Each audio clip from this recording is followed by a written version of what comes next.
ان الحمد للہ نحمده ونستعینه ونستغفره ونعوذ باللہ من شرور انفسنا ومن سیئات اعمالنا من يهده اللہ فلا مضل له ومن يضلل فلا هادی له واشهد ان لا الہ الا اللہ وحدہ لا شریک له واشهد ان محمدا عبدہ ورسولہ اما بعد فإن خير الحديث كتاب الله وخير الهدي هدي محمد صلى الله عليه وآله وسلم وشر الأمور محدثاتها وكل محدثة بدعة وكل بدعة ضلالة وكل ضلالة في النار.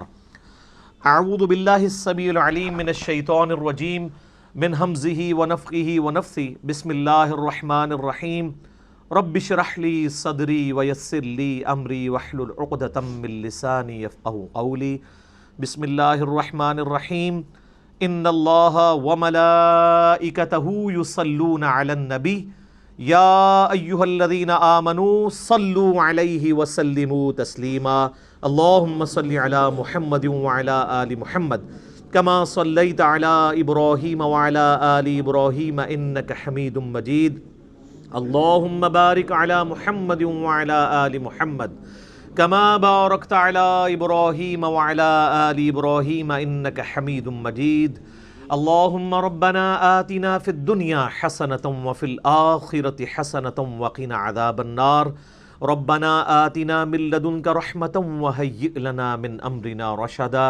لا إله إلا أنت سبحانك إني كنت من الظالمين. حسبنا اللہ ونعم الوکیل. یا حی یا قیوم برحمتک استغیث ولا حول ولا قوة الا باللہ العلی العظیم. آمین. الحمدللہ آج 27 اکتوبر 2019 کو سنڈے کے دن قرآن کلاس نمبر 02 میں ہم انشاءاللہ تعالی قرآن حکیم کا جو تعارف کا سلسلہ میں نے شروع کیا تھا اس میں 40 پوائنٹس ڈسکس کرنے تھے. 10 پوائنٹس ہم نے پچھلی دفعہ ڈسکس کر لیے تھے. آج کی 55 منٹ کی کلاس میں ہم انشاءاللہ 11 نمبر پوائنٹ سے آن ورڈ سٹارٹ کریں گے انشاءاللہ. علمی پوائنٹ نمبر 11 وہ ہے میرے بھائیوں، قرآن حکیم کا 2/3 حصہ جو ہے وہ مکی قرآن پر مشتمل ہے اور 1/3 حصہ مدنی قرآن پہ ہے. مکی قرآن جو ہے اس کا مرکزی ٹاپک عقیدہ توحید، عقیدہ آخرت اور عقیدہ رسالت ہے، جبکہ مدنی قرآن جو ہے یہ ایڈریس کرتا ہے امت محمدیہ صلی اللہ علیہ وآلہ وسلم جو ایک امت کی فارم میں سامنے آئی.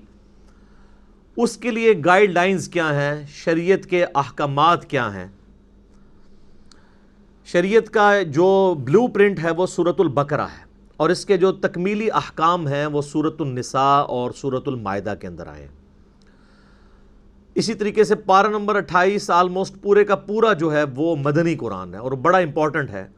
خصوصاً جو نبی صلی اللہ علیہ وآلہ وسلم نے ریولوشن بلند کی تھی اس میں جو جہاد والا عنصر ہے اور پھر منافقین سے جو مسلمانوں کو تکلیفیں اٹھانی پڑیں، ایک جماعتی زندگی میں اس طرح کے ایشوز کو کیسے ریزالو کرنا ہے، وہ قرآن حکیم کا بڑا اہم ترین پورشن ہے جو پارہ نمبر 28 ہے.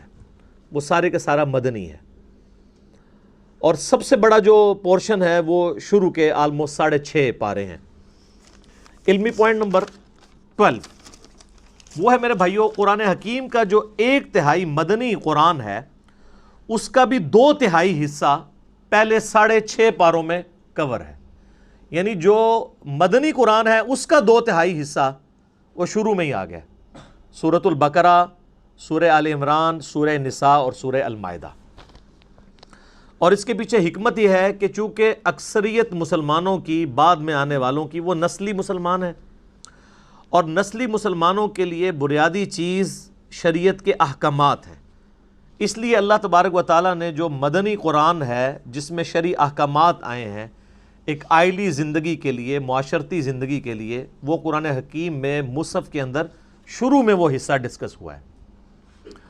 اور دوسری چیز مسلمانوں کے سوا اگر کوئی اور امتیں ایڈریس ہو سکتی تھیں کہ جو خدا کی ماننے والی ہیں، گاڈ میں بلیو کرنے والی ہیں، وہ جیوز اور کرسچنز تھے، تو ان کو بھی اسی پورشن کے اندر ایڈریس کیا گیا۔ سورۃ البقرہ پوری کی پوری آلموسٹ اگر آپ دیکھیں اس کا مرکزی ٹاپک جو ہے، خصوصاً جو 5ویں رکوع سے لے کے آنورڈ، وہ بنی اسرائیل سے ریلیٹڈ ہے، جیوز سے۔ اور سورہ آل عمران میں آپ چلے جائیں تو ڈومیننٹ پورشن جو ہے وہ ریلیٹڈ ہے کرسچنز کے ساتھ، اور پھر سورہ نساء میں بھی، سورۃ المائدہ میں بھی، یہ ساری مدنی صورتیں ہیں۔ ڈومیننٹ پورشن جو ہے وہ اہل کتاب سے ریلیٹڈ ہے۔ ویسے تو ہم بھی اہل کتاب ہیں، سنن نسائی الکبریٰ کے اندر صحیح سند کے ساتھ حدیث موجود ہے، نبی صلی اللہ علیہ وآلہ وسلم نے امت محمدیہ صلی اللہ علیہ وآلہ وسلم کو بھی اہل القرآن کہا ہے۔ تو اہل القرآن ہونے کی وجہ سے ہم بھی اہل کتاب تو ہیں۔ ایک تو وہ پرانی کتابیں تھیں، اولڈ ٹیسٹمنٹ اور نیو ٹیسٹمنٹ، اور اب یہ ہمارا ہے فائنل ٹیسٹمنٹ، الفرقان، حق اور باطل میں تمیز کرنے والی کتاب۔ اس لیے آپ دیکھیں کہ سورہ آل عمران کا سٹارٹ اس سے ہوتا ہے کہ اللہ تعالیٰ نے تورات اور انجیل نازل کی تھی اس کتاب سے پہلے، جو ہدایت کا سرچشمہ تھی، اور اب الفرقان نازل کیا ہے، حق اور باطل میں تمیز کرنے والی کتاب۔ اولڈ ٹیسٹمنٹ، نیو ٹیسٹمنٹ میں جو باتیں بھی اس فائنل ٹیسٹمنٹ سے ٹکراتی ہیں وہ ریجیکٹڈ ہیں، اور جو اس کے مطابق ہیں ان کو ہم منوان اسی طریقے سے قبول کرتے ہیں، کیونکہ وہ ٹیمپرڈ کتاب ہے۔ یہ اللہ تعالیٰ کی وہ کتاب ہے جو ٹیمپرڈ نہیں ہے، اور اس کے پیچھے حکمت یہ ہے کہ چونکہ آپ صلی اللہ علیہ وآلہ وسلم کے بعد اب کوئی پیغمبر نہیں آنا، تو اگر یہ کتاب بھی تبدیل ہو جاتی تو جب پیغمبر نے نہیں آنا تو پھر انسانیت کو ہدایت کیسے ملتی؟ اگلی کتابیں اگر ٹیمپر ہوتی تھیں تو پھر اللہ تعالیٰ نیا پیغمبر بھیجتا تھا، وہ پھر مشرکانہ جو عقائد تھے ان کی اصلاح کر دیا کرتا تھا۔ اب چونکہ آپ صلی اللہ علیہ وآلہ وسلم پر ختم نبوت ہو چکی ہے، اب قیامت تک کسی اور پیغمبر نے ایز اے نبی نہیں آنا، ایز اے امتی آنا ہے عیسیٰ ابن مریم نے، لیکن وہ بھی صحیح مسلم میں حدیث ہے کہ وہ تمہارے نبی صلی اللہ علیہ وآلہ وسلم پر نازل شدہ کتاب اور ان کی سنت کے مطابق فیصلہ کریں گے، وہ بھی امتی کی حیثیت سے آئیں گے۔ اب پیغمبر کوئی نہیں آنا، تو اگر اب بھی دین میں بگاڑ آئے، کتابیں اگر چینج ہو جائیں، اللہ کی طرف سے نازل کی ہوئی کتاب، تو پھر اصلاح کون کرے گا؟ اس لیے اللہ تعالیٰ نے اسے محفوظ کر دیا، اِنَّا نَحْنُ نَزَّلْنَا الذِّكْرَ وَإِنَّا لَهُ لَحَافِظُونَ۔ بے شک اس الذکر، دی ریممبرنس، بڑی یاد دلانے والی، اللہ کی یاد دلانے والی کتاب، اس کو ہم نے نازل کیا اور ہم ہی اس کی حفاظت کرنے والے ہیں۔ تو اس کے اندر حکمت ہے، چونکہ نبی علیہ السلام کی نبوت قیامت تک کے لیے ہے، لہٰذا آپ صلی اللہ علیہ وآلہ وسلم کی کتاب کو اللہ تعالیٰ نے قیامت تک کے لیے محفوظ کر دیا۔ آج اگر کسی کو ہدایت ملنی ہے تو اسی کتاب کے ذریعے ملنی ہے۔ یہ اللہ تعالیٰ کی طرف سے بہت بڑا انعام ہے امت محمدیہ صلی اللہ علیہ وآلہ وسلم کے لیے۔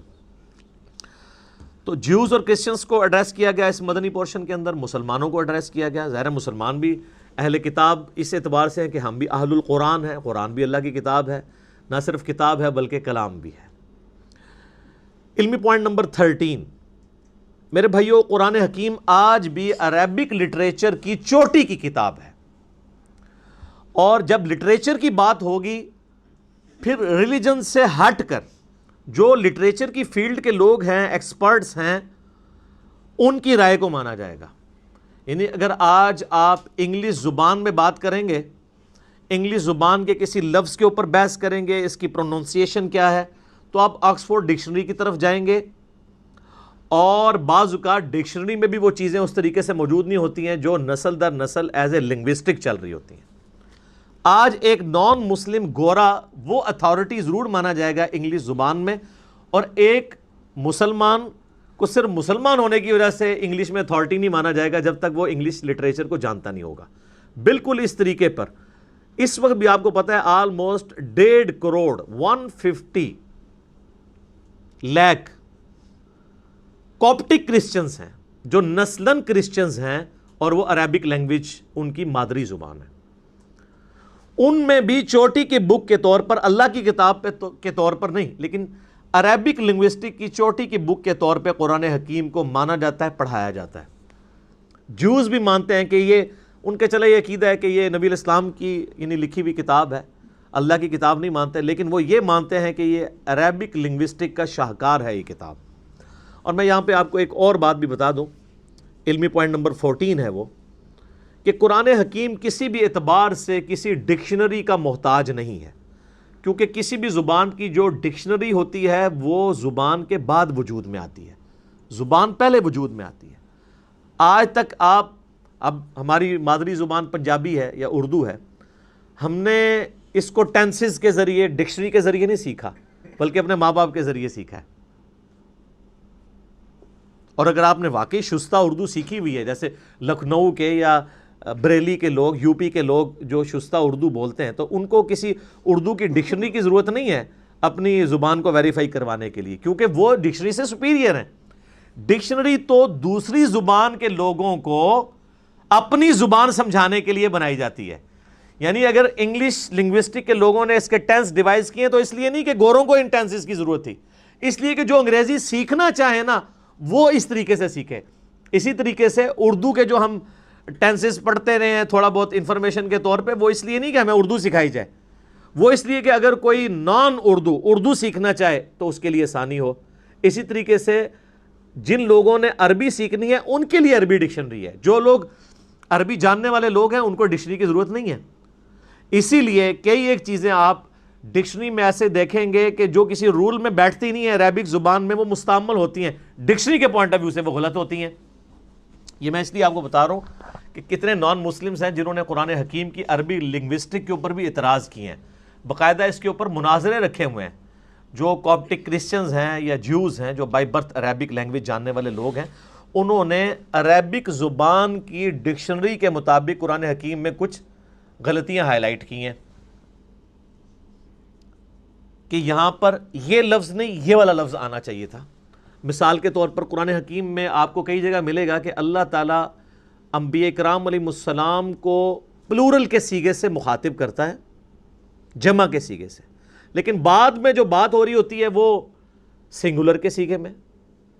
یعنی قوم عاد نے رسولوں کا انکار کیا، وہ کہتے ہیں جی قوم عاد نے تو ایک رسول کا انکار کیا تھا، یہ جمع کا سیغہ کیوں آیا ہے؟ تو اب قرآن حکیم صرف لٹریچر کی کتاب نہیں ہے، یہ ایک دعوت بھی ہے، تذکیر بھی ہے، نصیحت بھی ہے۔ تو پھر ہم ان کو بتاتے ہیں کہ چونکہ قرآن کی ڈاکٹرائن یہ ہے کہ جس نے ایک رسول کا انکار کیا اس نے سارے رسولوں کا انکار کیا۔ لا نفرق بین احد من رسولی، ہم رسولوں میں ایمان لانے میں فرق نہیں کرتے۔ آج اگر کوئی شخص سارے انبیاء کو مانے، عیسیٰ ابن مریم کا انکار کر دے علیہم السلام، چاہے وہ نبی علیہ السلام کے لیے اپنی جان بھی دینے کے لیے تیار ہو جائے، ہم اسے کافر کہیں گے، کیونکہ ایک پیغمبر کا انکار بھی سارے نبیوں کا انکار ہے۔ تو جب کہا جاتا ہے کہ قوم عاد نے رسولوں کا انکار کیا، قوم سمود نے رسولوں کا انکار کیا، وہ کہتے ہیں جی جمع کے سیغے سے بات کیوں ہو رہی ہے، انہوں نے تو وقت کے ایک پیغمبر کا انکار کیا تھا۔ تو ہم کہتے ہیں کہ انہوں نے ایک وقت کے پیغمبر کا انکار کر کے گویا سارے پیغمبروں کا انکار کر دیا، پوری اس ڈاکٹرائن کا انکار کر دیا۔ تو اس طرح کی وہ پھر عربی لنگوسٹک کے اعتبار سے وہ غلطیاں نکالنے کی کوشش کرتے ہیں۔ تو یاد رکھیے گا کہ قرآن حکیم کی عربک کو کبھی بھی آپ نے عربی ڈکشنری سے نہیں سمجھنا، بلکہ عربک جو مستعمل ہے عرب کے بادیہ نشین لوگوں کی، اس کے مطابق سمجھنا، جو میں نے پچھلی دفعہ بتایا تھا کہ قرآن حکیم جو آراب تھے، پینڈو لوگ، گاؤں کے رہنے والے لوگ، بادیہ نشین ریگستانوں میں رہنے والے لوگ، ان کے ڈائلیکٹ میں قرآن حکیم نازل ہوا ہے، اور آج وہ اسی طرح کی عربی بولتے ہیں۔ ویسے تو قرآن حکیم کی برکت سے آلموسٹ عربک جو ہے وہ فریز ہو چکی ہوئی ہے۔ مصر کے اندر تھوڑا بہت فرق ہے عربک لینگویج کا، لیکن وہ چند ایک الفاظ میں پچھلی دفعہ ڈسکس کر چکا ہوں، اس لیے میں اس کو لے کے نہیں چلوں گا آگے۔ اور میں آپ کو بتاؤں کہ کئی مسلمان بھی ہیں جنہوں نے صرف قرآن حکیم کو سپیریئر ثابت کرنے کے لیے عربی ڈکشنری کے باقاعدہ خود قرآن حکیم میں ڈکشنری کے پوائنٹ آف ویو سے جو غلطیاں بنتی ہیں نا وہ نکال کے کتابیں لکھی ہوئی ہیں کہ ڈکشنری تو یہ کہتی ہے قرآن میں یہ لفظ اس طرح آیا ہے۔ اور وہ اس لیے نہیں کہ وہ قرآن کی غلطی نکال رہے تھے، بلکہ وہ بتانا چاہ رہے تھے کہ قرآن حکیم سپیریئر ہے ڈکشنری پہ، ڈکشنری تو بعد میں بنی ہے۔ تو وہی پھر وہ اٹھاتے ہیں کچھ لوگ اور وہ کہتے ہیں نہیں قرآن میں یہ فالٹ، یہ فالٹ، یہ فالٹ، باقاعدہ اس کے اوپر مناظرے بھی ہوئے ہیں، مسلمانوں نے پھر اس کو کلیریفائی بھی کیا ہے، کتابیں بھی لکھی گئی ہیں اس ٹاپک کے اوپر۔ علمی پوائنٹ نمبر 15، قرآن حکیم میرے بھائیوں ہمارے محبوب صلی اللہ علیہ وآلہ وسلم نے اپنی مبارک زندگی میں خود لکھوایا تھا. اس کی ایک ایک آیت، اس کی صورتوں کی ترتیب، اور کس جگہ پہ کون سی آیت مکمل ہوتی ہے، کون سی صورت پہلے ہے کون سی بعد میں ہے، سورۃ الفاتحہ سے لے کر سورۃ الناس تک ایک ایک ٹائنیز ڈیٹیل یہ ہمارے محبوب صلی اللہ علیہ وآلہ وسلم نے خود لکھوائی ہے ریٹن فارم میں. قرآن بھی کہتا ہے نا الذی علم بالقلم. قرآن حکیم کی جو پہلی 5 آیات سورۃ العلق کی نازل ہوئی ان میں اللہ تعالیٰ نے پین کے بارے میں کہا ہے کہ پین کے ذریعے، قلم کے ذریعے اللہ نے علم کو سکھایا ہے. نسل در نسل علم ٹرانسفر ہوا ہے پین کے ذریعے. اب اسی کی ماڈرن فارم آپ کے سافٹ ویئرز ہیں، پی ڈی ایفس ہیں، جو کچھ بھی ہیں، الٹیمیٹلی پین ہی ہے نا. چاہے وہ ان پیج میں آپ ٹائپ کر لیں یا مائکروسافٹ آفس میں ٹائپ کر لیں، وہ پین ہی ہے ماڈرن فارم میں، سافٹ فارم میں. تو نبی علیہ السلام وہی لکھواتے تھے، پھر وہی لکھوانے کے بعد پھر آپ کراس چیک کرتے تھے. بخاری مسلم میں درجنوں احادیث اس پر گواہ ہیں. آپ علیہ السلام لکھوا کے پھر کہتے تھے پڑھو، وہ پڑھ کے سناتے تھے. پھر نبی علیہ السلام اس کو اگر کہیں پر غلطی ہوتی تھی ریکٹیفائی کرتے تھے لکھنے میں. اور پھر سورۃ القیامہ میں اللہ تعالیٰ نے باقاعدہ اس چیز کو ایڈریس کیا ہے کہ نبی صلی اللہ علیہ وآلہ وسلم کو اللہ تعالیٰ نے حکم دیا کہ جب قرآن نازل ہو آپ اپنی زبان کو تیزی سے حرکت نہ دیا کریں کہ اسے کریم کر لیں. ہمارے ذمے ہے آپ کو اس قرآن کو یاد کروانا اور اس کا بیان بھی. اس کانٹیکسٹ میں بخاری میں حدیث بھی ہے. عبداللہ ابن عباس کہتے ہیں کہ نبی علیہ السلام کے سینے پہ جب قرآن نازل ہوتا تو آپ اپنی مبارک زبان کو تیزی سے حرکت دیتے تھے، جو کچھ آپ کے سینے میں آتا تھا اسے بیان کرنے ریپیٹ کرتے تھے تاکہ میں کہیں بھول نہ جاؤں. تو اللہ تعالیٰ نے کہا یہ آپ بھولیں گے نہیں، یہ ہمارے ذمے ہے قرآن کو یاد کروانا بھی اور اس کا بیان بھی، اس کی تشریح بھی سنت اور احادیث کی فارم میں. یہ اللہ تعالیٰ نے اپنے ذمے لیا. آپ علیہ السلام لکھواتے تھے، پھر کاؤنٹر ویریفائی کرتے تھے، سنتے تھے. حتیٰ کہ بخاری میں آتا ہے کہ نبی علیہ السلام سے ہر سال حضرت جبرائیل علیہ السلام دورہ قرآن کیا کرتے تھے. جتنا قرآن نازل ہوا ہوتا تھا نا، آپ علیہ السلام حضرت جبرائیل کو سنایا کرتے تھے اسی ترتیب سے، کون سی آیت کس جگہ پہ رکھی ہوئی ہے، کس صورت میں. یہ اکٹھی تو نہیں نازل ہوئی، بعض مکی صورتیں ایسی ہیں ان میں مدنی آیات ہیں، وہ اللہ تعالیٰ نے وحی کے ذریعے بتایا کہ جو مصحف لوح محفوظ میں اس کی ترتیب یہ ہے، آپ نے اس طریقے سے امت کو لکھوانا ہے. تو آپ علیہ السلام لکھواتے تھے. بلکہ جبرائیل علیہ السلام سے پھر دورہ قرآن ہوتا تھا. اس دورہ قرآن میں جبرائیل علیہ السلام آپ علیہ السلام سے قرآن سنتے تھے. اور بخاری میں حدیث ہے کہ سیدہ فاطمہ نے آپ علیہ السلام کی وفات سے کچھ عرصہ پہلے آپ علیہ السلام سیدہ فاطمہ کو ملنے گئے یا آپ کو ملنے کے لیے آئیں، تو آپ صلی اللہ علیہ وآلہ وسلم نے ان کے کان میں ایک بات کہی تو وہ رو پڑیں، اور ایک اور بات کی تو وہ ہنس پڑیں. پہلے آپ نے یہ بات کی کہ ہر سال جبرائیل علیہ السلام میرے پاس ایک دفعہ آتے تھے دورہ قرآن کے لیے، اس دفعہ 2 دفعہ آئے ہیں، مجھے لگتا ہے کہ میں آئندہ برس زندہ نہیں رہوں گا. تو اس پہ سیدہ فاطمہ رو پڑی. پھر آپ علیہ السلام نے ان کے کان میں کہا کہ کیا تم اس بات پہ خوش نہیں ہو کہ اللہ تعالیٰ نے تمہیں جنتی عورتوں کی سردار بنایا ہے، اور میرے مرنے کے بعد سب سے پہلے میرے اہل بیت میں سے تم مجھے آ کے ملو گی.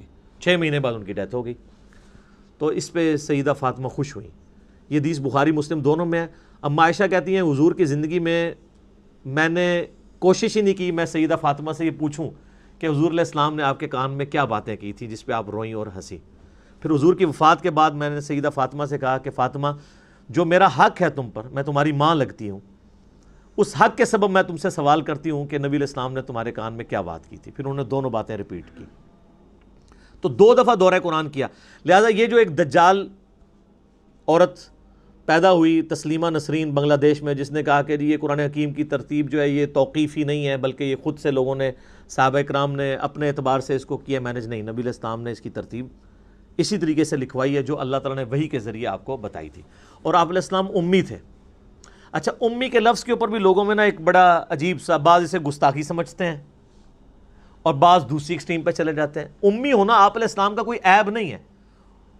امی آپ اس اعتبار سے بھی تھے کہ سورہ شورا میں، قرآن حکیم میں اللہ تعالیٰ نے سورہ شورا کے اندر مکہ کو ام القریٰ کہا ہے، بستیوں کی ماں، کیونکہ سینٹرل آپ کی بعثت خاصہ عرب کے لوگوں کے لیے تھی.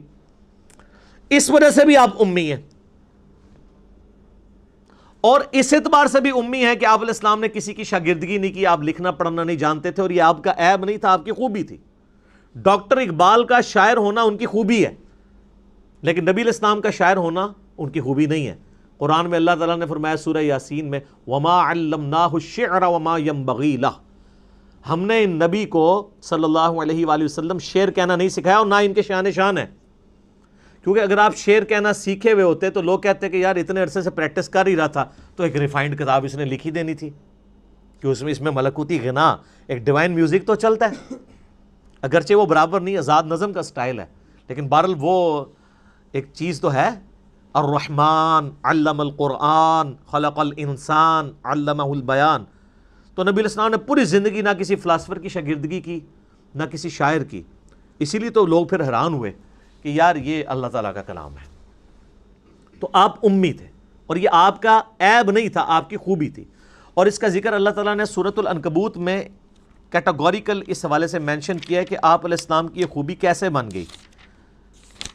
سورۃ العنکبوت میں اللہ تعالیٰ نے آیت نمبر ہے یہ 48، اعوذ باللہ من الشیطان الرجیم، وما کنت تتلو من قبلہ من کتاب، اور اے نبی صلی اللہ علیہ وآلہ وسلم اس کتاب کے نزول سے پہلے آپ کسی کتاب میں سے کوئی چیز پڑھ نہیں سکتے تھے، یعنی آپ کی کمپیٹنسی نہیں کہ آپ پڑھ سکیں۔ ولا تخطہ بیمینک، اور نہ آپ اپنے دائیں ہاتھ سے کچھ لکھ سکتے تھے، نہ آپ لکھنا جانتے تھے نہ پڑھنا جانتے تھے۔ اذا لارتاب المبطلون، اگر ایسا ہوتا تو یہ بات شک والوں کو شک میں ڈال دیتی کہ یہ کتاب آپ نے خود لکھ لی ہے۔ اب تو کوئی کہہ نہیں سکتا کہ آپ لکھنا پڑھنا جانتے، تو یہ آپ نے کیسے کتاب لی؟ یہ آپ نے نہیں لکھی، اللہ نے آپ کے دل پر نازل کی۔ بل ہوا آیات بینات، بلکہ یہ تو اللہ کی آیات ہیں، فی صدور الذین اوتوا العلم، ان کے سینوں میں جن کو اللہ نے علم دیا ہے۔ وما یجحد بآیاتنا الا الظالمون، اور ہماری آیات سے تو انکار نہیں کرتے مگر ظالم لوگ۔ وقالوا لولا انزل علیہ آیات من ربی، اور یہ کہتے ہیں کہ اس نبی کو کوئی معجزہ کیوں نہیں ان کے رب کی طرف سے دیا گیا۔ اچھا، یہ آیت قرآن میں درجنوں دفعہ آتی ہے اور ایک بندہ حیران ہو جاتا ہے کہ ہم تو بچپن سے اتنے حضور کے معجزے سن رہے ہیں، اور قرآن میں بار بار کافر اعتراض یہی کر رہے ہیں کہ آپ کو معجزہ کیوں نہیں دیا گیا۔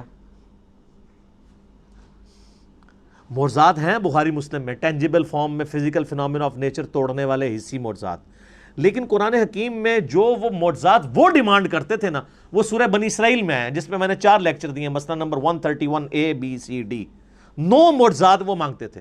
وہ کہتے تھے ہمارے سامنے آسمان پہ چڑھ کے بتاؤ، اور صرف چڑھنے کو نہیں مانیں گے، اوپر سے ہمارے سامنے یوں کتاب لے کے نازل ہو، آپ یوں اشارہ کرو تو آپ کے لیے نہریں رواں ہو جائیں، باغات میں پھل اگنے شروع ہو جائیں۔ تو اللہ تعالیٰ نے ساری باتوں کے جواب میں کہا کہ تم کہتے ہو میں ایک بشر ہوں، ایک انسان ہوں۔ تو معجزہ نبی علیہ السلام کا جس پہ دعوی نبوت ہے نا، وہ ایک ہے، وہ یہ کتاب ہے، کیونکہ قیامت تک کے لیے نبوت ہے۔ آج آپ علیہ السلام کی جو بخاری مسلم میں معجزات ہیں کہ آپ علیہ السلام نے پانی کے ایک پیالے میں ہاتھ رکھا تو 1500 صحابہ نے وہ پانی پیا، جانوروں کو پلایا، سٹور کر لیا۔ اور بخاری مسلم میں جابر بن عبداللہ کے الفاظ ہیں، واللہ اگر ہم 1,00,000 بھی ہوتے تو وہ پانی زیادہ تھا جو ایک پانی کے پیالے میں سے آپ کی مبارک انگلیوں سے نکل رہا تھا۔ اور واللہ یہ معجزہ جو ہے نا، حضرت موسیٰ کے معجزے سے بھی بڑا ہے۔ حضرت موسیٰ علیہ السلام تو پتھر پہ آسا مار کے پتھر سے تو پانی نکل آتا ہے، گوشت میں سے پانی نہیں نکلتا، لیکن اس کو دعوی نبوت کے لیے کلیم نہیں کیا گیا۔ یہ تو صحابہ کے سامنے ہوا۔ دعوی نبوت کے لیے صرف قرآن ہے، کیونکہ ہم اس معجزے کی ویڈیو نہیں نا آج دکھا سکتے۔ کس طرح کلیم کریں قرآن کی؟ ہم کہتے ہیں یہ لے چیک کریں، اس کو سائنس پہ پیش کریں، کسی اعتبار سے چیک کریں۔ تو ادھر ہی اللہ تعالیٰ نے اس ٹروتھ کو ریویل کیا۔ یہ کہتے ہیں یہ کافر کہ نبی علیہ السلام پہ معجزہ کیوں نہیں نازل کیا گیا؟ قل انما الآیات عند اللہ، اے نبی فرما دیجئے کہ معجزے تو اللہ کے پاس ہیں۔ وانما انا نذیر مبین، اور میں تو صرف ڈر سنانے والا ہوں۔ اولم یکفیہم، کیا ان کے لیے یہ معجزہ کافی نہیں ہے؟ انا انزلنا علیک الکتاب یتلی علیہم، کہ ہم نے ان کے اوپر کتاب نازل کی ہے جو ان پہ تلاوت کی جاتی ہے۔ یعنی نبی علیہ السلام کا واحد معجزہ کیا ہے؟ قرآن۔ یہ بڑا مشکل ٹاپک ہے، کیونکہ اس ٹاپک کو ڈسکس کریں گے تو گستاخی کا فتویٰ لگ جائے گا۔ اچھا جی، باقی معجزات کو نہیں مانتے؟ وہ مانتے ہیں، کلیم نہیں کرتے ان کو نبوت کی دلیل پہ، کیونکہ ہم اس کو پیش نہیں کر سکتے۔ کون فزیکلی اس کو چیک کروا سکتا ہے؟ آج جوس پیش کر سکتے ہیں حضرت موسیٰ علیہ السلام کا عصا نکال کے بھی لے آئے، وہ تابوت سکینہ میں کہتے ہیں پڑا ہوا ہے، لے آؤ، لاؤ اسے اجدا بنا کے بتاؤ۔ نہیں۔ عیسائی حضرت عیسیٰ علیہ السلام کے مردہ زندہ کرنے کو ویڈیو دکھا سکتے ہیں؟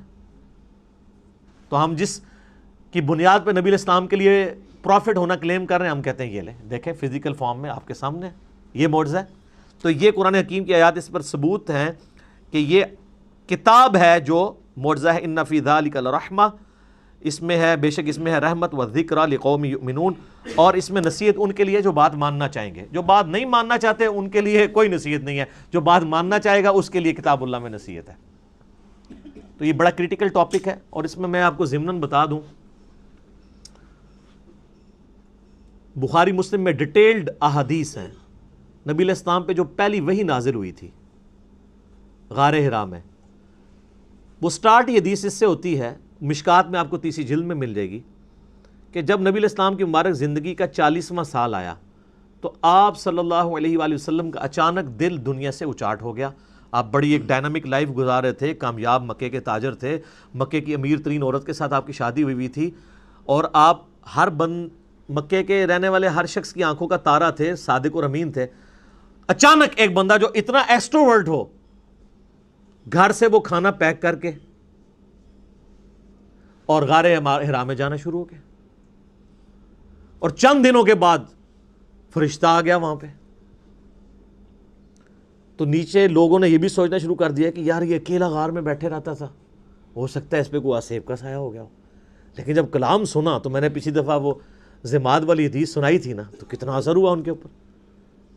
تو سیدہ خدیجہ کھانا باندھ کے دیا کرتی تھی. آپ کے بزرگ تو 2 سال تک کچھ کھاتے نہیں ہیں، لیکن نبی صلی اللہ علیہ وآلہ وسلم اپنا کھانا گھر سے لے کے جایا کرتے تھے.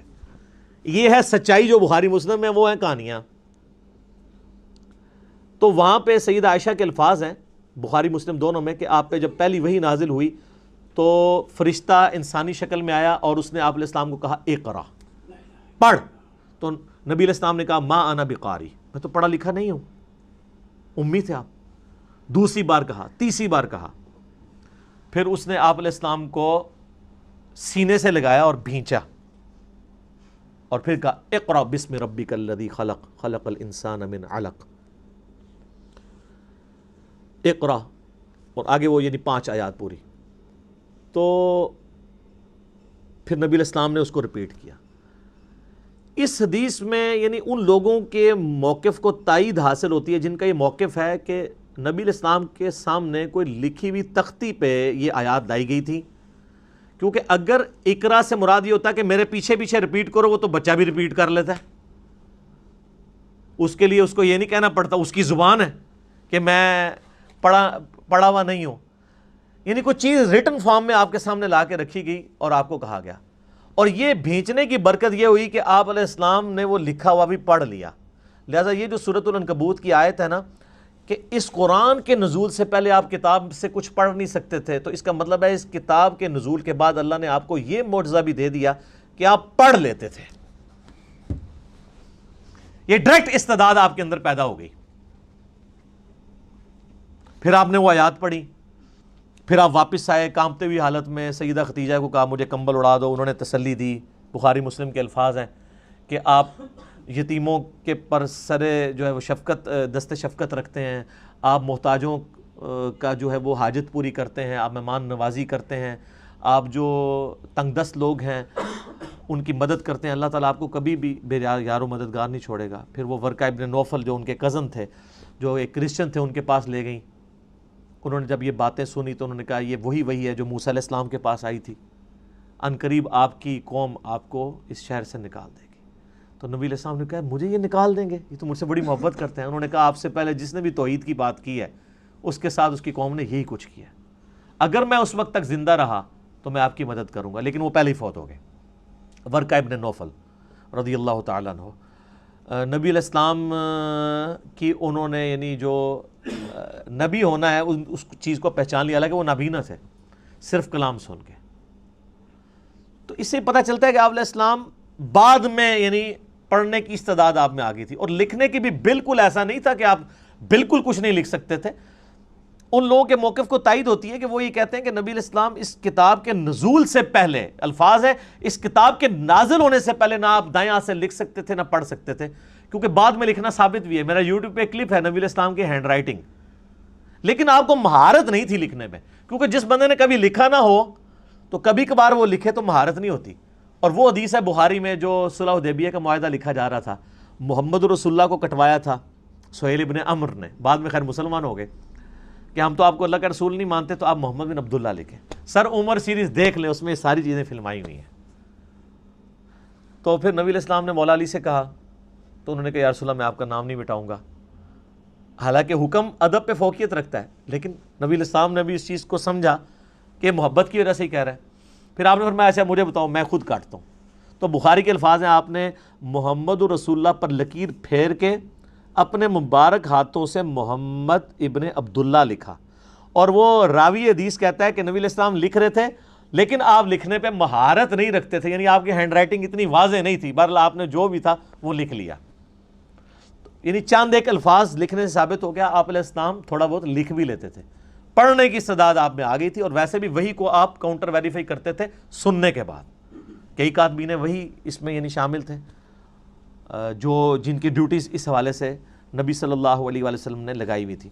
تو یہ امی کو بھی میں نے کلیئر کر دیا کہ امی کا مطلب کیا ہے، یعنی یہ نعوذ باللہ اس کا مطلب کوئی جاہل ہونا نہیں ہے، یعنی آپ علیہ السلام کا یہ معجزہ تھا، اللہ تعالیٰ نے آپ کو اس طریقے سے رکھا۔ جس طرح حضرت عیسیٰ علیہ السلام کا معجزہ تھا کہ وہ یعنی شیرخارگی کی عمر میں بول پڑے تھے، نبی علیہ السلام کا معجزہ یہ تھا کہ 40 سال کی عمر تک پہنچتے ہوئے، یعنی لیونر کیلنڈر کے مطابق اور سولر کیلنڈر کے مطابق 39 ایئرز، لکھنا پڑھنا آپ نہیں جانتے تھے۔ اسی جب یہ کتاب آئی تو کسی نے یہ شک نہیں کیا جو سورۃ العنکبوت میں آیا، تاکہ لوگ شک میں نہ پڑ جائیں کتاب آپ نے لکھی ہے۔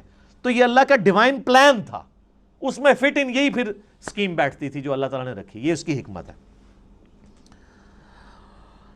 علمی پوائنٹ نمبر 16، میرے بھائیوں، قرآن حکیم کی یہ جو موجودہ کتابی شکل ہے، اس کتابی شکل میں پہنچتے ہوئے آلموسٹ 25 سال اس کو لگے ہیں۔ اس 25 سالوں میں نبی علیہ السلام پہ جو قرآن نازل ہوا ہے وہ والے 23 سال شامل نہیں ہے، اس کے بعد 25 سال لگے ہیں اس شکل میں آتے ہوئے۔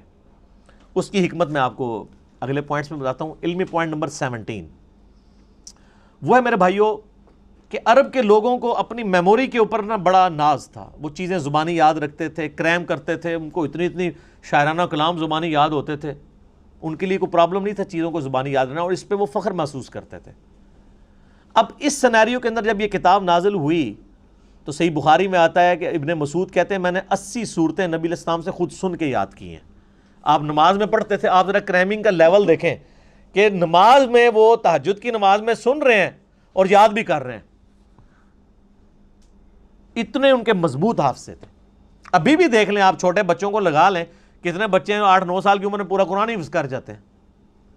ابھی بھی کوئی مشکل نہیں ہے، لیکن وہ اب تھوڑا سا چونکہ ہمارا موڈ چینج ہو گیا، ہماری پرائورٹیز چینج ہو چکی ہیں، اس لیے وہ والا معاملہ پیچھے چلا گیا۔ ہم زیادہ تر لکھی ہوئی چیزوں کے اوپر اعتماد کرتے ہیں، زبانی یاد رکھنے کے اوپر توجہ نہیں کرتے، اس لیے یہ ذرا مسئلہ آہستہ آہستہ پیچھے چلا گیا۔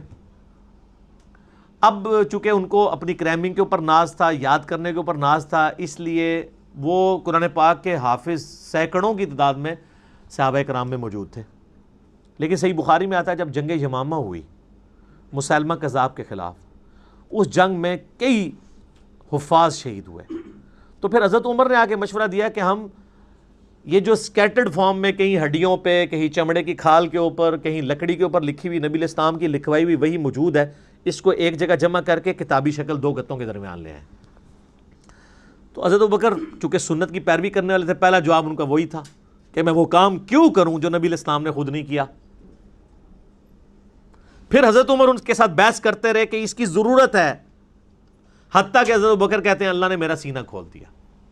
پھر مشورہ طے پایا کہ زید ابن ثابت جو بڑے انٹیلیجنٹ بندے تھے اور سب سے زیادہ ڈومیننٹ وہی انہوں نے لکھی ہوئی تھی، ان کو بلایا گیا، ان کے ذمہ یہ کام لگایا گیا، وہ بھی ریلیکٹنٹ ہوئے۔ پھر ان کے ساتھ صحابہ نے بحث کی، وہ مان لیا انہوں نے، اور بخاری میں الفاظ ہیں، انہوں نے کہا کہ اگر مجھے حضرت ابوبکر یہ ڈیوٹی لگاتے نا، یہ پورا پہاڑ یہاں سے یہاں شفٹ کرنا ہے، تو وہ آسان کام تھا۔ قرآن پاک کی ذمہ داری میرے پہ لگانا ایک پوری امت کے اعتبار سے میرے پہ بڑی ذمہ داری تھی۔ زبانی لوگوں کو یاد تھا، آج بھی حافظ ہی اس کو پڑھ کے اینڈ پہ آپ دیکھتے نہیں لکھا ہوتا ہے ہم نے قرآن کو حرف حرف پڑھا، اس میں کوئی غلطی نہیں ہے، یہ کوئی نسخے سے نہیں میچ کرتا، کریمنگ کوئی حفاظ نہیں اس کو۔ لیکن حضرت ابوبکر یہ چاہتے تھے جو نبی علیہ السلام نے اپنے نوٹس لکھوائے ہیں اس کے ساتھ کاؤنٹر ویریفائی کیا جائے، اور اس کے لیے طے پایا کہ ریٹن ریکارڈ موجود ہونا چاہیے، جو بھی آپ اس میں لکھیں گے اور کم از کم 2 بندے اس کو ریٹن میں جسٹیفائی کریں گے۔ لیکن اس میں ایک آیت ایسی تھی کہ جس کا ریٹن ریکارڈ صرف ایک بندے کے پاس تھا. صحیح بخاری میں آتا ہے وہ تھے حضرت خزیمہ ابن ثابت انصاری رضی اللہ تعالیٰ عنہ. اور کسی کے پاس مل نہیں رہا تھا. صحابہ کو یہ اجداج سے پتا تھا, کیونکہ الفاظ ہیں کہ گم پائی, تو گم وہی بندے کو پتا ہوتا ہے جس کو یاد ہو کہ میں نے سنی ہوئی ہے اور اب لکھی بھی نہیں مل رہی. جب یاد بھی نہ ہوتا, اس کے مطلب صحابہ کو اجداج میں تھی کہ یہ آیت ہے, ریٹن فارم میں حضرت خزیمہ کے پاس ملی, دوسرا کوئی گواہ نہیں تھا. پھر صحابہ کو یاد آیا کہ ان کی تو گواہی حضور نے 2 کے برابر کی ہوئی ہے, اور وہ معجزہ آپ کی وفات کے بعد ظاہر ہوا.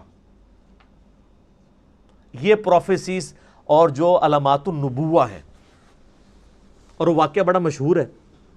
نبی علیہ السلام نے ایک یہودی کے ساتھ ایک جانور کا سودا کیا. آپ گھر جب رقم لینے کے لیے, مال لینے کے لیے گئے, پیچھے سے کسی نے اس کو زیادہ قیمت لگا دی, وہ مکر گیا. آپ علیہ السلام واپس آئے تو اس نے کہا آپ نے سودا ہی نہیں کیا.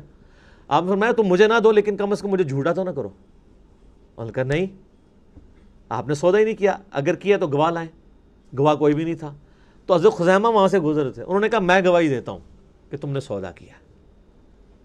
معاملہ رفع دفع ہو گیا. جب وہ چلا گیا تو حضور نے کہا تم نے کیوں گواہی دی صلی اللہ علیہ وسلم. ان کا یا رسول اللہ میں نے آپ کے کہنے پہ اتنی بڑی بڑی گواہیاں دی ہیں, تو یہ تو بہت چھوٹی گواہی ہے. آپ کی شخصیت کو جب میں نے مان لیا, یعنی ہمارے پورے دین اسلام کی بنیاد جو ہے نا وہ رسول اللہ پہ کھڑی ہوئی ہے صلی اللہ علیہ وسلم. اس قرآن کو ہم نے اللہ کی کتاب کس کے کہنے پہ مانا ہے؟ نبی صلی اللہ علیہ وسلم کے کہنے پہ. قبر کے عذاب کو, آخرت کے معاملات کو, جنت کو, یہ ساری چیزیں آپ کے کہنے. تو ان کا جب میں نے اتنی بڑی بڑی چیزیں, یہ تو چیز ہی کوئی نہیں. تو آپ علیہ السلام نے پھر ان کو آنری طور پہ فرمایا تھا کہ ہر معاملے میں 2 گواہوں کی ضرورت ہے. جہاں میرا خزیمہ ایک آ گیا نا تو اس کی گواہی 2 کے برابر مان لینا. اور وہ سر حضرت ابوبکر کے دور میں معجزہ ظاہر ہوا, بخاری میں موجود ہے. وہ پھر اللہ تعالیٰ کے نبی علیہ السلام کو اللہ تعالیٰ نے یہ زندہ معجزہ امت تک ٹرانسفر کیا کہ ان کی گواہی کے اوپر وہ پھر آیات قرآن حکیم میں داخل کی گئی. لقد جاءکم رسول من انفسکم, یہ والی آیات. اور ایک روایت میں کسی دوسری آیت کا ذکر آتا ہے. بہرحال تو یہ ریٹن ریکارڈ کو سامنے رکھا جاتا تھا, اور پھر میچ کر کے تو پھر ایک مصحف تیار کیا گیا. وہ مصحف پوری زندگی حضرت ابوبکر کے پاس رہا. حضرت ابوبکر کی وفات کے بعد حضرت عمر کے پاس رہا. حضرت عمر نے اپنی وفات کے بعد ام المومنین اور اپنی بیٹی سیدہ حفصہ کو دے دیا, اور یہ سیدہ حفصہ کے پاس وہ مصحف تھا جو حضرت ابوبکر نے لکھوایا. یہ بخاری کی حدیث یہاں پہ کنکلوڈ ہو جاتی ہے. اب اگلا پوائنٹ, علمی پوائنٹ نمبر 18, وہ ہے کہ قرآن حکیم کی جو قرات ہے, اس کو قریش کی قرات میں سیدنا عثمان غنی رضی اللہ تعالیٰ عنہ نے اسٹیبلش کر کے باقی ساری کی ساری جو ڈائلیکٹ تھے اس میں اگر ریٹن فارم میں بھی تھی وہ سارے کے سارے نسخے جلوا دیے تاکہ امت میں اختلاف نہ پیدا ہو. وہ بخاری میں حدیث ہے, حذیفہ ابن یمان کہتے ہیں کہ ہم نے آذربائیجان کی جنگ کے لیے, یعنی رشیا کی طرف جب حملہ کرنے لگے حضرت عثمان کے دور میں, تو ہم نے جو رومن اور پرشین امپائر جو مسلمانوں کے انڈر آ چکی تھی قادسیہ اور یرموک کے بعد, ان علاقوں میں ہم لوگوں کو ابھار رہے تھے جہاد کے لیے. جب وہاں پہنچے تو ہم نے لوگوں کو دیکھا کہ وہ ایک ہی قرآن کی صورت کو مختلف ڈائلیکٹ میں پڑھ رہے ہیں, چونکہ ظاہر ہے وہ سارے نان عربک مسلمان ہوئے تھے نا, جسے آج بھی اے بے تے پڑھ رہے ہوتے ہیں ہمارے لوگ. تو حضرت حذیفہ ابن یمان آئے کا بخاری کے الفاظ ہیں, اے امیر المومنین امت کو تباہی سے بچائیں, امت میں تو اختلاف پیدا ہو جائے گا اس طریقے سے. تو حضرت عثمان غنی رضی اللہ تعالیٰ نے اس چیز کو بھانپ لیا. تو انہوں نے کہا کہ وہ جو نسخہ حضرت ابوبکر نے لکھوایا تھا نا وہ سیدہ حفصہ سے لے کے آؤ, اور جہاں پہ کہیں اختلاف آئے اس معاملے میں تو قریش کی قرات میں ریٹن ریکارڈ رکھو. پھر انہوں نے کئی ایک نسخے لکھوائے, اور یعنی حضرت عثمان کے آلموسٹ آپ سمجھ لیں دور کے آخری حصے کی بات ہے, میں نے اس لیے 25 سال کا ذکر کیا تھا, وہاں کے مصحف عثمانی یہ فائنل ہوا. اس لیے ہم اس کو مصحف عثمانی کہتے ہیں, اس لیے نہیں کہ حضرت عثمان نے لکھوایا, اس لیے کہ انہوں نے حضرت عثمان نے اس کو جو ہے وہ قریش کی قرات میں لکھوایا. نبی علیہ السلام کہ یہ جو صحابی حضرت عثمان غنی رضی اللہ تعالیٰ عنہ کا یہ کارنامہ اتنا بڑا کارنامہ ہے کہ اس پہ کسی کو اختلاف نہیں ہے. ایون آپ شیعہ تفسیر بھی اٹھائیں تو شیعہ نے اپنی صحیح سند کے ساتھ قرآن حکیم کی تفسیر میں لکھا ہے کہ مولا علی کہتے تھے کہ حضرت عثمان نے جو کچھ اپنے دور میں کیا اگر میں ان کی جگہ ہوتا تو میں بھی یہی کرتا. امت کا احسان, امت پہ احسان ہے حضرت عثمان غنی رضی اللہ تعالیٰ عنہ کے وہ نسخے جو میں نے پچھلی دفعہ بتایا تھا, وہ ٹاپ کاپی میوزیم میں بھی رکھا ہے جس پہ حضرت عثمان کے وہ خون کے قطرے بھی گرے تھے. فَسَيَكْفِيكَهُمُ اللَّهُ سورۃ البقرہ کی آیات پہ, ان کے مقابلے پہ اللہ تیرے لیے کافی ہے. تو مصحف عثمانی اس لیے اسے کہا جاتا ہے.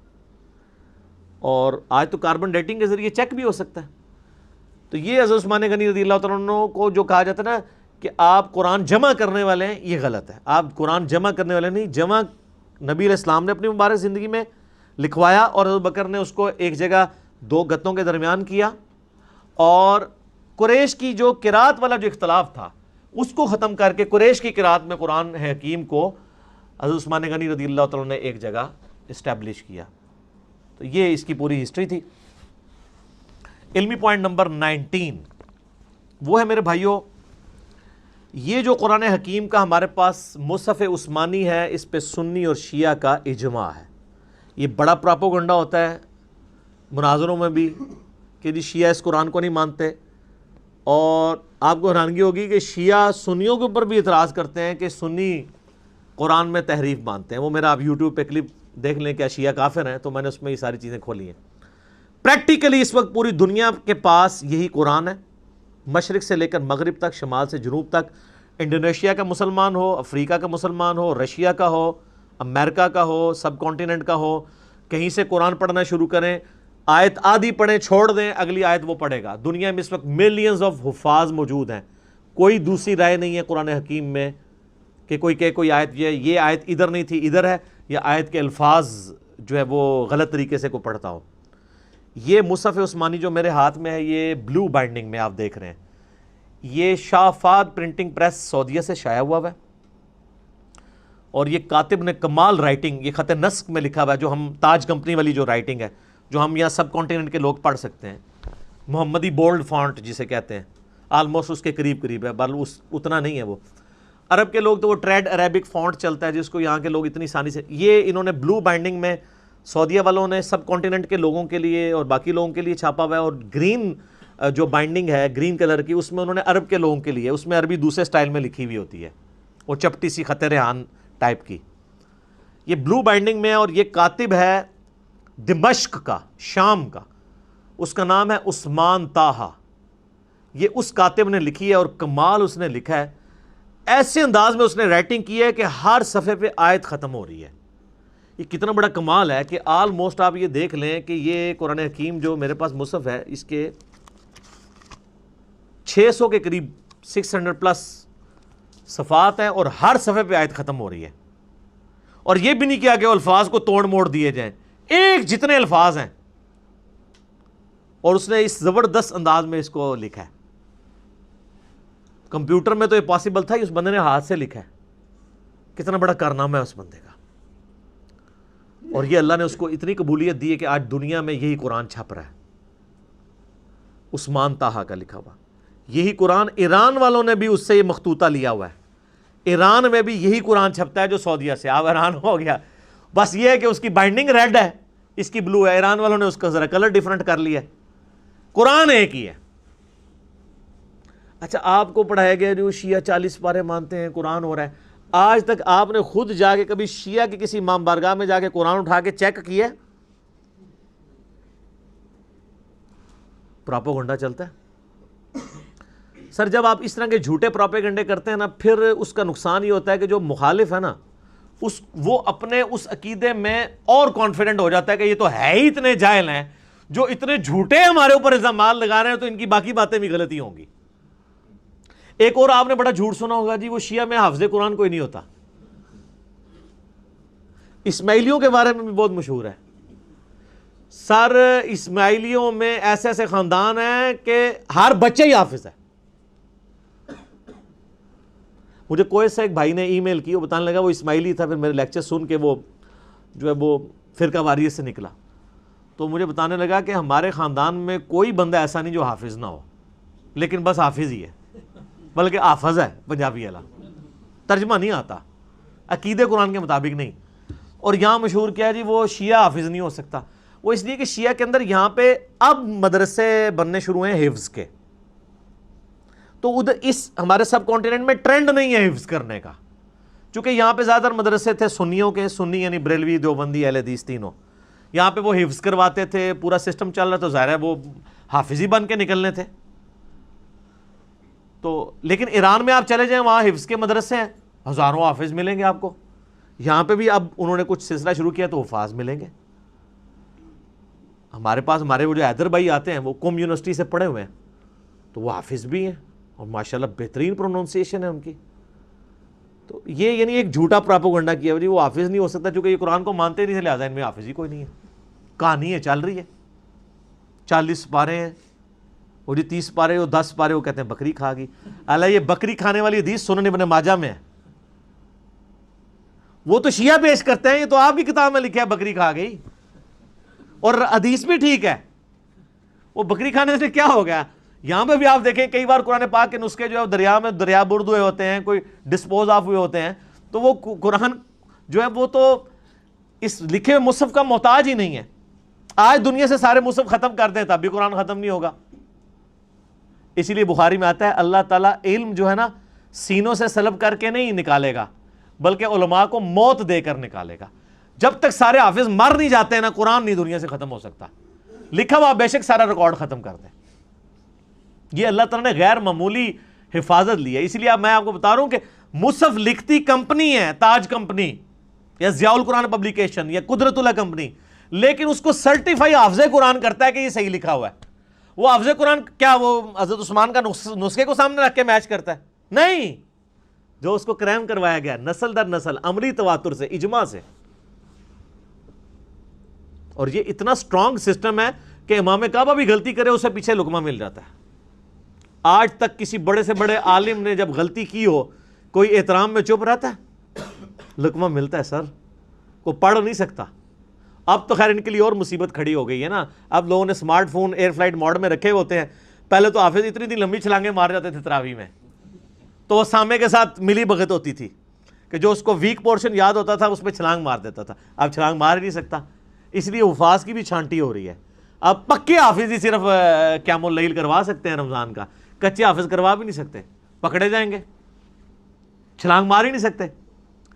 اچھا پھر وہ اتنے سارے ساموں سے تو نہیں کوئی لڑ سکتا. ایک سامے کو تو کہہ سکتا ہے. ہم نے تو بڑی لڑائیاں ہوتی دیکھی ہیں کہ سامے غلطی نکالتا تھا تو 2-3 تو بس برداشت کرتے تھے، پھر وہ ایسے آنکھیں نکالتے تھے اگلی بار وہ پڑھتے جاتے تھے. لیکن اب اتنے لوگ کھڑے ہیں وہ تو نہیں پھر چھوڑیں گے کہ یہ آپ کیا پڑھ رہے ہیں.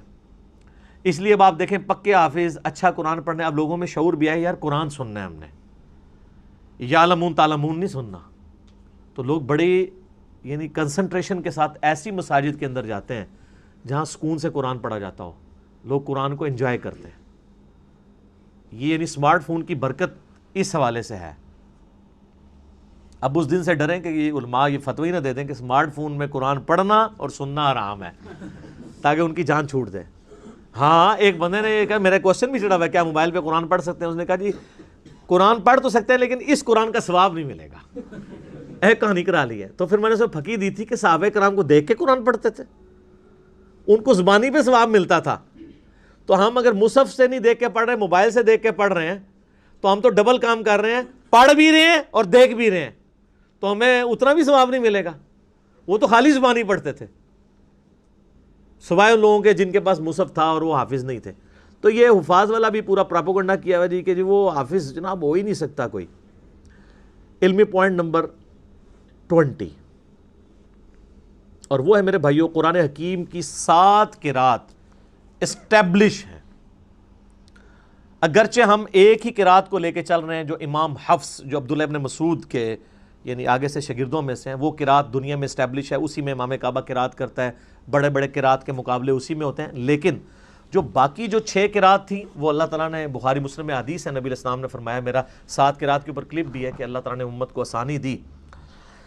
لیکن وہ قرات جو ہے وہ اس طریقے سے صرف جو 7 عشرہ جن قرآن نے کورس کیا ہوا ہے ان کو آتی ہے.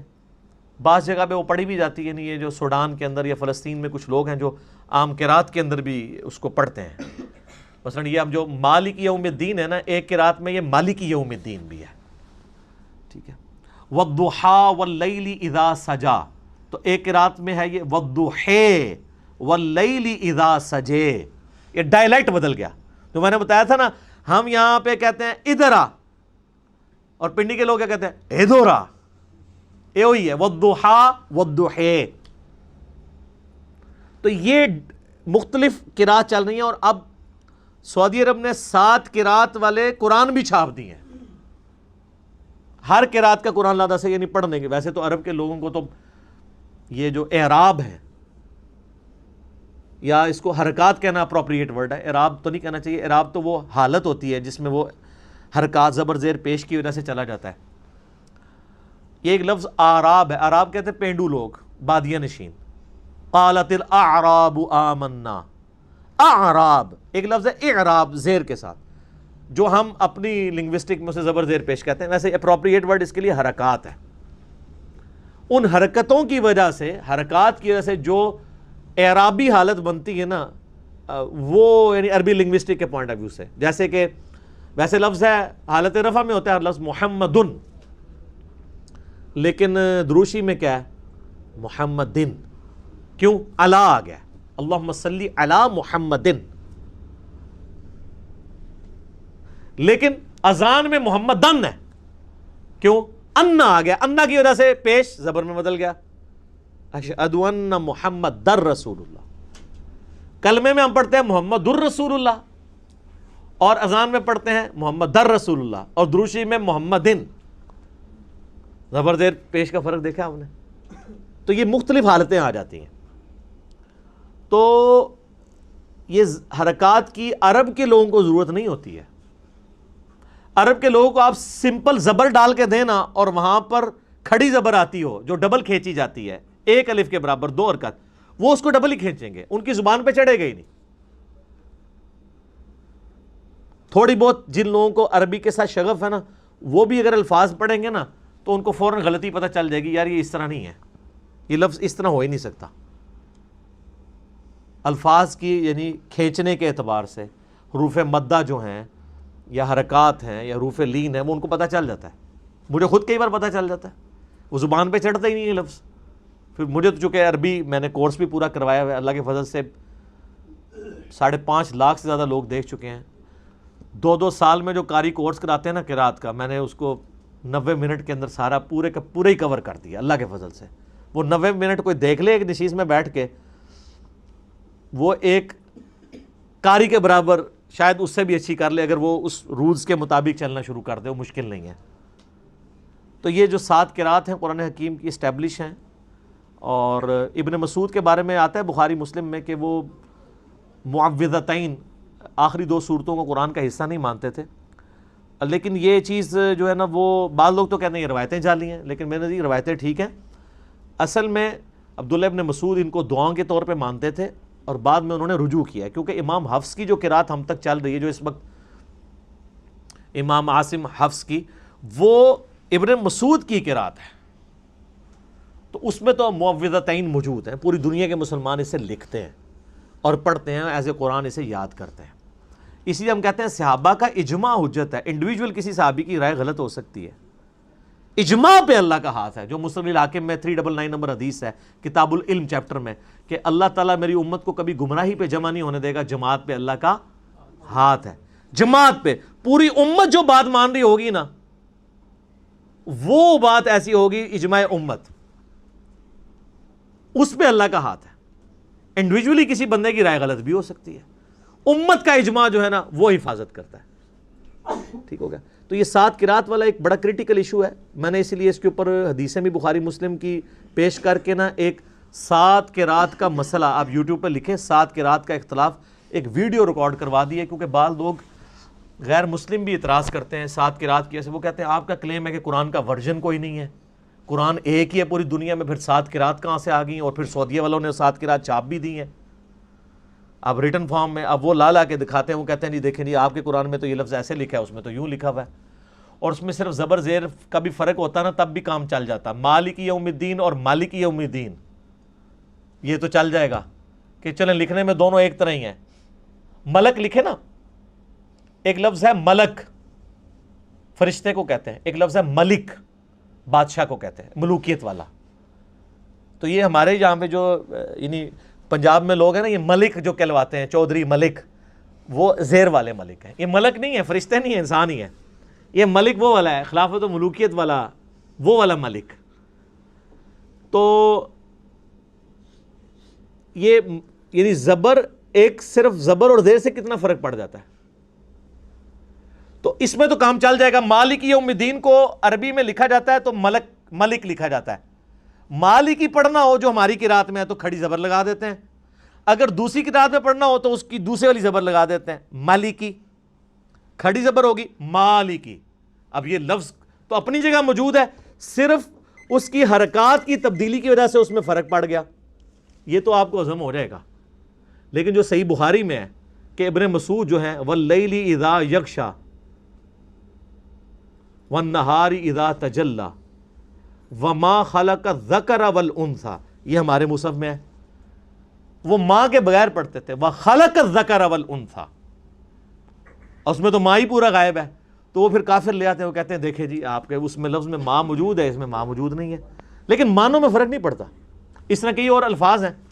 ایک قرات جو ہمارے پاس ہے لقد جاءکم رسول من انفسکم، تمہارے پاس رسول آئے تمہاری جانوں میں سے، تمہاری سپیشیز سے۔ ایک قرات میں لفظ ہے انفاسکم، اس کا مطلب ہو جائے گا تم میں نفیس ترین۔ بیک وقت دونوں معنی درست ہیں، وہ تو کام چل جاتا ہے، مسئلہ یہاں پہ آ کے ہوتا ہے۔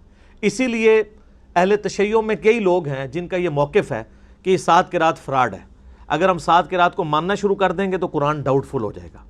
لیکن پرانے اہل تشیع میں اور اہل سنت سب کے سب 7 قراتوں کو مانتے ہیں، سوائے جو چند ماڈرن اسکالر ہیں۔ لیکن اس سے انکار ممکن نہیں ہے، 7 قرات ہیں، اس کی وجہ سے کوئی عقائد میں نظریات میں فرق نہیں پڑتا، نہ اس کو تماشا بنانا چاہیے، اور اگر کوئی ان 6 قرات کا انکار بھی کرتے ہم اس کی کوئی تکفیر نہیں کریں گے۔ امت صرف اسی ایک قرات کی پابند ہے جو مشرق سے لے کر مغرب تک، شمال سے لے کر جنوب تک پوری دنیا کے مسلمانوں کے ہاتھ میں ہے، اور وہ یہ جو قرآن چھپ رہا ہے، جو میں نے بتایا بلو بائنڈنگ میں عثمان طٰہٰ دمشق کا رائٹر ہے، اس کے ہاتھ کی یہ لکھی ہوئی سعودیہ سے چھپتی ہے، اور یہی رائٹنگ اسی کا مخطوطہ ایران والوں نے ریڈ کلر کی بائنڈنگ میں چھاپتے ہیں۔ آپ چلے جائیں تو آپ کو مل جائے گا۔ ابھی صرف 20 پوائنٹ کور ہوئے ہیں، 10 پچھلی دفعہ، 10 اس دفعہ۔ ابھی قرآن حکیم کے کئی ایک اور امپورٹنٹ چیزیں ہیں جو اگلے 20 ٹاپکس میں امید ہے اگلی 2 لیکچرز کے اندر انشاءاللہ تعالیٰ کور ہو جائیں گے۔ اللہ تعالیٰ سے دعا ہے جو حق بات میں نے کہی اللہ تعالیٰ ہمارے دلوں میں راسخ فرمائے۔ اگر میرے منہ سے جذبات میں کوئی بات نکل گئی تو اللہ تعالیٰ ہمارے دلوں سے ہی محو کر دے اور ہمیں معاف بھی کر دے، ہمیں کتاب و سنت کی تعلیمات پر عمل کر کے دوسرے بھائیوں تک پہنچانے کی توفیق عطا فرمائے۔ اللہم صلی علی محمد وعلی آل محمد کما صلیت علی ابراہیم وعلی آل ابراہیم انک حمید مجید۔ اللہم بارک علی محمد وعلی آل محمد کما بارکت علی ابراہیم وعلی آل ابراہیم انک حمید مجید۔ سبحانک اللہم وبحمدک اشہد ان لا الہ الا انت استغفرک واتوب الیک وما علینا الا البلاغ المبین۔ جزاکم اللہ خیرا۔